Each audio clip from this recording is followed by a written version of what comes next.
Hello everyone and welcome back to the Great Book of Grudges. My name is Nathan and it looks like we have some news today. So it would seem that the website 3 Moves Ahead had an interview which just dropped today with Creative Assembly staff members. There was actually a decent amount of Creative Assembly staff. This would be Rich Aldridge, who is the DLC director, the lead designer, Sean McDonald, the lead UA programmer, Michaela Lidstrom, and finally a designer as William Hakestad. I am probably mispronouncing that. Let's move on. Now, I want to go over some clips through that interview and just discuss them. We're not going to go through the whole thing. If you want to go over the 1 hour interview, it will be linked in the description below, as it's just an audio thing. It's not in text form. So yeah, let's get started, shall we? And also apologize for the late video. I streamed Darktide for 13 hours yesterday on twitch.tv/The Great Book of Grudges. And yeah, the game is very fun. But yeah, you can imagine after a 13-hour stream, I needed sleep. And what we're going to do here is we're just going to have gameplay of Total War as I'm just casually playing, and we're going to go over the clips, let them play, and then just comment on them. The first clip itself is when the beta tag will eventually be dropped from Total War Warhammer 3 Immortal Empires. That's a great question, and it's one that I constantly ask myself.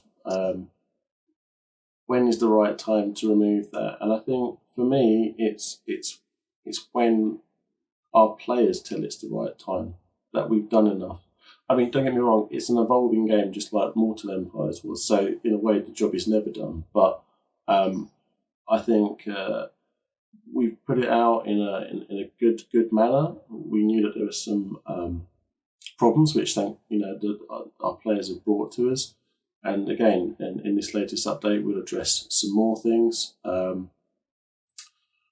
which again have been brought up by the community as the top issues. That's what our focus is. We're here to improve the enjoyment of the game. We're listening to our players, actively wanting to improve it for them.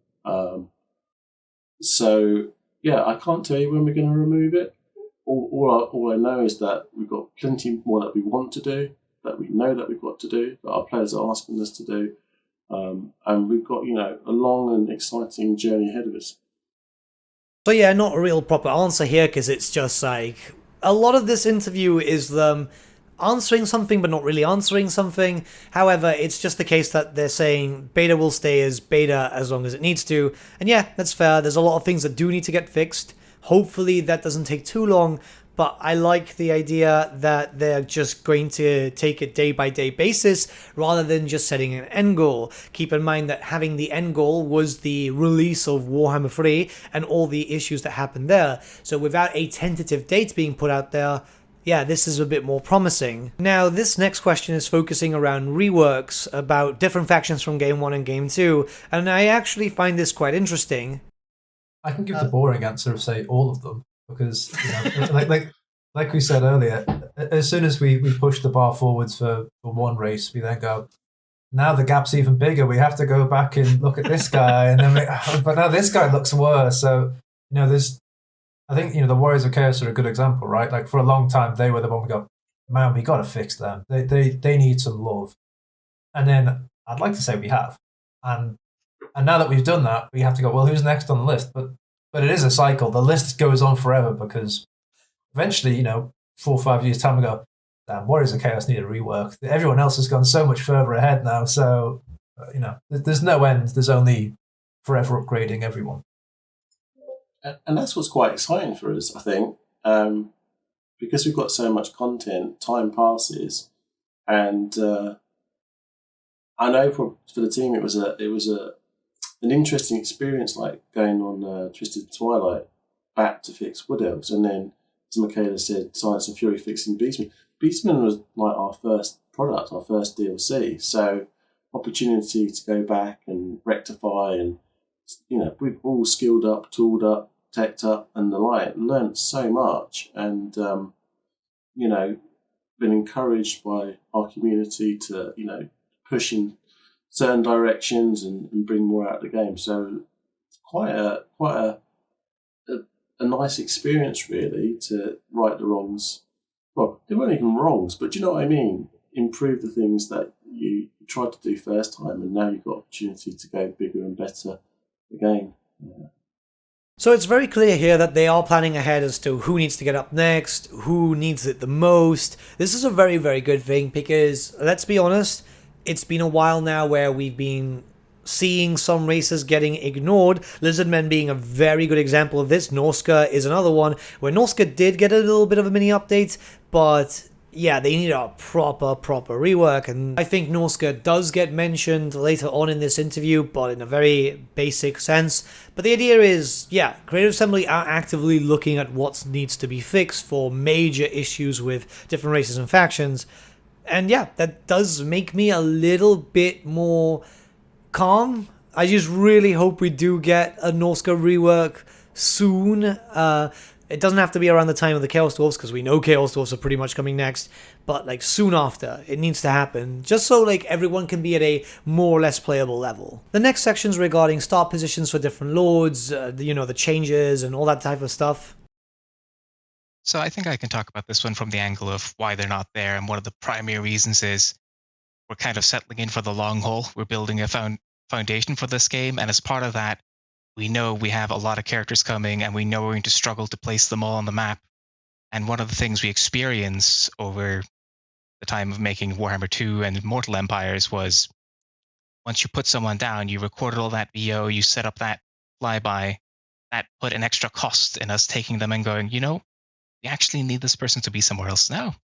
And so part of that was kind of streamlining the development process so that in the future we can look at a character and go, well, with the extra context of this upcoming update, we think he should move again. And that can be used to provide, for example, a fresh, just new experience for that lord without bringing on that extra cost of getting the same voice actor back to re-record those same lines. And we're already utilising that, right, Will, in that, taking on board people's feedback and actively changing people's characters' starting locations. A good example of that, yes, was Alithanar, who was able to be moved exactly because of that after the feedback we got on Alithanar's original start position not feeling right for him. So this is why the flyovers when you start a new campaign are no longer in-game, and it's because it does take away dev time, it takes away funding, because obviously they have to pay the voice actor and stuff, and they've confirmed that it's just going to be easier to move around legendary lords, which, yeah, has been needed. Alithanar was a perfect example, Kairos was another. I like the idea that this is the case. They did say this in an interview prior, I think, but it was in like a rather unknown website. It becomes a bit of a unknown fact in a sense. So yeah, it's good that it's like public knowledge now. This next section is focused around what's to come in next patch. I believe something already came out as like a little promo thing for it, but just in case you guys are interested for next patch. We are introducing endgame scenarios in Immortal Empires, but for multiplayer campaigns. So many players have asked about that, so that's one of the big areas of improvement. We're also looking to improve our AI, things around like missile dodging and the like in battles. There'll be a host of improvements to things like victory conditions, for the various characters, missions, and one of my personal favourites, maybe not one of the biggest ticket items, but an important one, is we've got the factional colours, or mix of colours back, should I say, on all the Bretonnian cavalry. So you can now see them in all their splendour, riding into battle with their lances down and looking glorious. This all sounds quite promising. I'm really happy to hear about the Bretonnian thing because I could have sworn that the last patch said it was going to do it and it hasn't done it. So yeah, this should be pretty cool to see what happens. And yeah, just go from there, really. This next section focuses around the collaboration between Creative Assembly and Games Workshop for certain things. There was a lot of back and forth, dancing around through certain questions. I imagine that they don't want to anger the powers that be, I guess. So, in the case of Cathay, it's been one of working together. Both businesses, we've got a long-standing relationship. We obviously both love the Warhammer world, and they've been brilliant in allowing us to do some of the things that you've seen in Warhammer 1 and 2. Bringing to life things like Norska, Vampire Coast. What an honour to be able to do that, and again with Cathay, definitely not a faction that we thought we'd be making when we set up on our journey in Warhammer 1. But yeah, as you can imagine, anything that goes into the game, whether it's writing, art, design, it all goes back through Games Workshop for approval. It's their IP. We respect that. We want it to be, as good as it can be to support the law. So, we have very collaborative conversations. We'll talk about the characters, the units, the places. I mean, when we're making Cathay, we would be asking them, what do the environments look like? What do the Mountains of Heaven, what should they look like, and how big should a Sentinel be, and what inscriptions might there be on the Great Bastion? So, there's definitely back and forth, but it's their rich IP that we're just it's a pleasure for us to work on and bring to life in digital form. So yeah, because I have to keep mentioning it every live stream and a lot of videos, now you've got it from the horse's mouth itself. GW is incredibly involved here, especially when it comes to the approval process. Nothing gets added into the game without GW's approval. This is why some things can take some time to get done, or in general. GW is extremely protective of their IP, despite the fact that most, if not, I'd say an overwhelming amount of their IP is originally based on stuff that they creatively got inspired by from other franchises. It's just important to know, and it's just nice that they've said it properly here, because it's important that they reiterate these types of things. The next section focuses around asking about if Cathay was ever planned for Total War Warhammer 3. He goes with Immortal Empires, but I understand what he was asking, it just wasn't worded well, and CA danced around here. But we know this for a fact because former CA staff members have outright said there were no plans originally for Cathay. These are people who no longer work at CA, who can talk about their experience, and basically around the time that they were working, Cathay wasn't even a thought. So yeah, it's just nice to talk about this and how they change around the map a little bit, because if you've played tabletop, if you follow the lore like I do, you'll have noticed that when you see the Immortal Empires map, or any of the maps in general, they're kind of different in terms of geographic setting and so on from the official map from Games Workshop, and this is just why. Was there a point in time, whether this was like a technical prototype or even just something on a whiteboard, when Game 3 ended at the Mountains of Morn, and that was the plan for where you were gonna stop?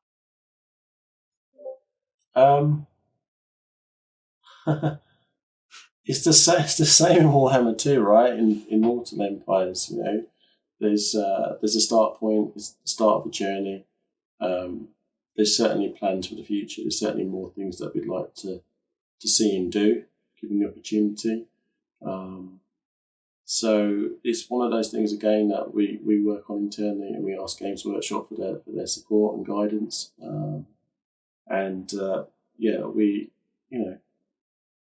We hope to bring more life, more enjoyment, and more, I guess,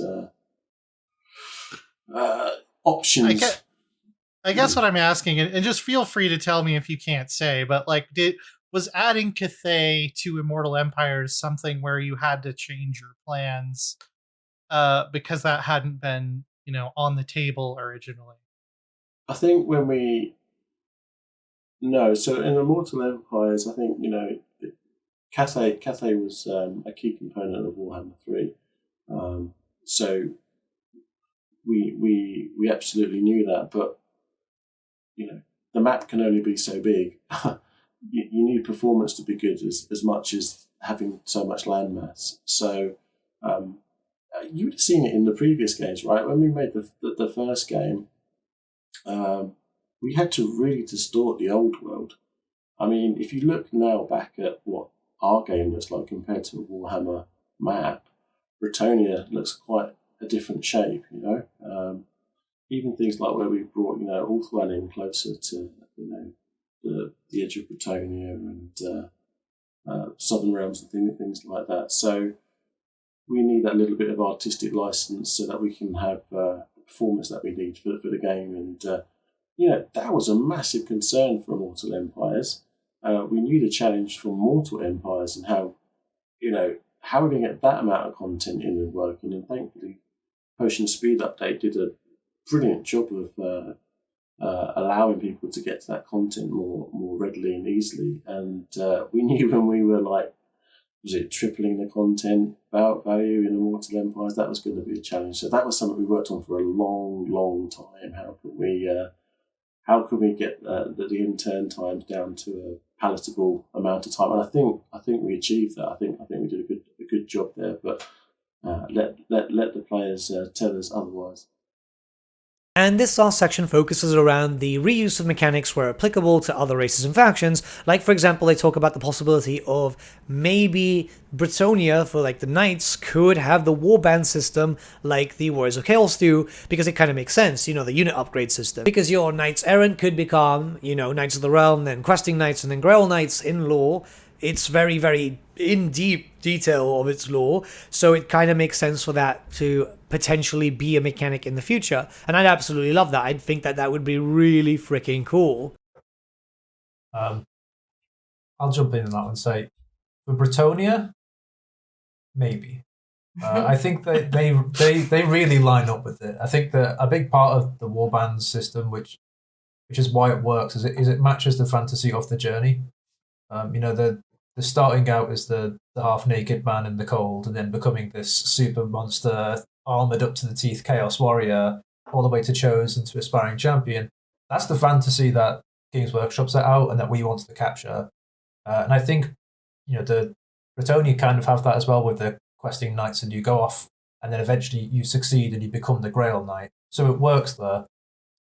Technically, yeah, you could just make people swap weapons round, but I don't think that really is the value of the warband system. The warband system is telling those stories, so I would lean towards maybe for Bretonnia, but for other factions, I don't think it matches quite as well versus some other systems which might actually achieve that slightly better.